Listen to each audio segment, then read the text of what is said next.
If you are thinking about buying or selling a home this year, or just curious about the housing market, you might be seriously puzzled not knowing what to expect. On one hand, the housing market looks strong.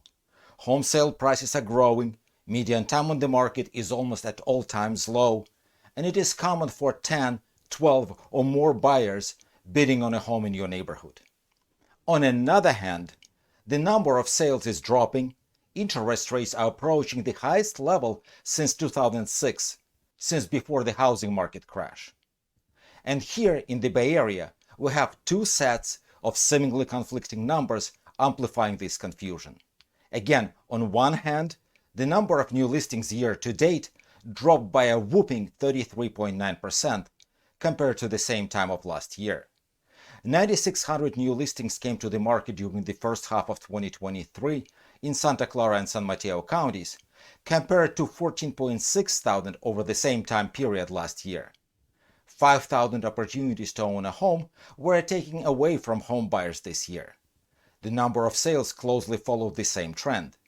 The number of home sales dropped by 33.4%. On another hand, the home sale prices are on the rise again, inching closer and closer to the all-time high mark.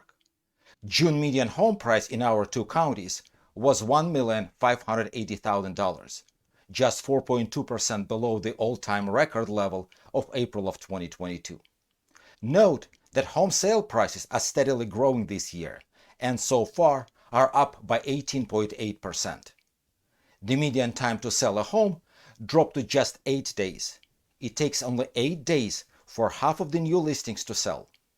Median time on the market never was recorded below 7 days. Basically, homes now are selling as fast as humanly possible. So, is housing market good or bad? Is it a good time to buy a home, or is it a good time to sell a home? The best answer I can give: it depends. It depends on your future plans and your personal situation. If you need to sell, it is a great time to put your home on the market.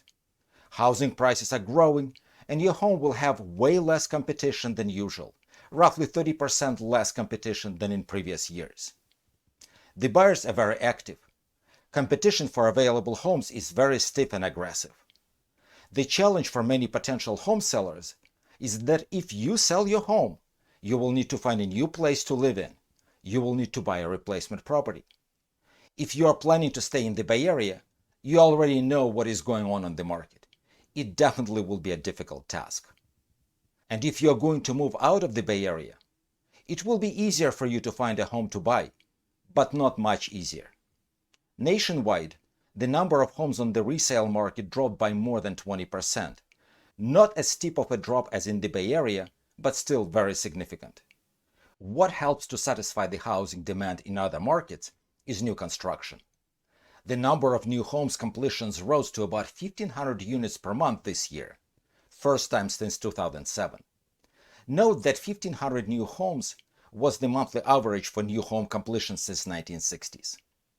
With the increased availability of newly constructed homes and shortage of the resale opportunities, the number of new home sales surged by 20% during the first half of 2023 compared to the same time last year. This housing market turbulence, disturbance, disbalance was triggered by the fight against the inflation and the resulting mortgage rate interest hikes. At the time of this video, the interest rates are climbing over 7% threshold, the highest level since 2002. And while the interest rates are just getting back to historic average levels, the speed of mortgage rate increases was unexpectedly fast and extremely disruptive. The meteoric rise of the mortgage rates created a lock-in effect for the existing homeowners. They were able to purchase their homes or refinance at much lower rates than currently available. You would need a really good reason to put your home financed at below 3% rate up for sale and then purchase a new one paying 7% interest or more. This lock-in effect depressed the inventories, especially here in the Bay Area. Most peninsula cities were almost completely developed in 50s, 60s, and 70s. There are very few opportunities to build more housing, especially single-family homes. So new home sales are not much help here in the Bay Area. All experts agree that the situation will change if the interest rates drop back into 5% range. It will unlock mobility for the existing homeowners and will reinvigorate the housing market. And if you're a buyer, in today's market you are facing two major obstacles: high interest rates and low inventory. Low inventory creates stiff competition for the available homes and drives bidding wars, while mortgage rates increase overall cost of housing. What we recommend to our clients is to buy, and to buy as soon as possible if they're planning to stay in the area and in their new homes for 7 or more years. The key here is long-term ownership, enabling them to build equity and accumulate wealth. If they are not sure about their plans and may have to move in 3 years or less, we would recommend renting a home.